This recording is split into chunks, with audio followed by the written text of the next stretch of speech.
Longtemps, je ne me suis souvenu de rien. Dans le miroir, un autre miroir, un lustre et une fenêtre. Quelque chose d'installé, d'immobile, de permanent, avant de partir encore. En passant dans le devenir, dans une autre flèche du temps, on change de sens. Il faut prendre le temps de comprendre. Pour le dire autrement, si les douleurs sont floues, c'est que la violence est rusée. Une envie distante, incapable d'atteindre ce moment où les sentiments s'emparent du corps et en font ce qu'ils veulent. Soudain, on se retrouve dans un autre monde. Le temps d'un rêve, un silence mutuel, avec le bruit du vent nocturne dans un seul arbre de la steppe, pareil à un chuchotement. L'impression de rien avoir en commun avec celui-ci, devançant l'ultime chaos. La sensation d'être à la bonne distance du monde.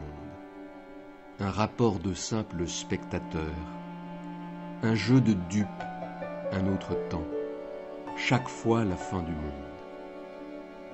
La fenêtre devient une porte.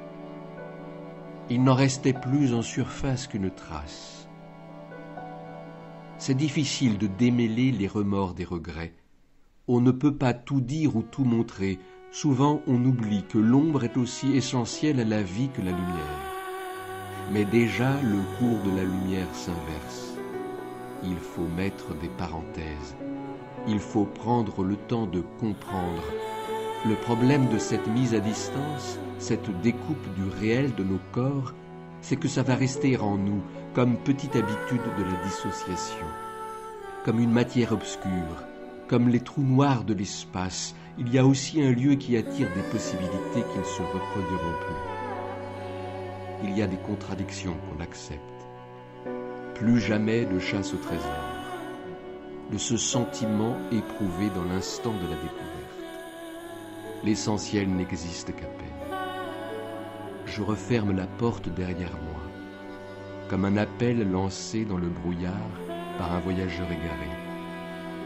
Au dehors, le jour semble la nuit, incognito, l'un peut passer pour l'autre. Ce que nous voyons surgit de la masse noire. C'est une éternité.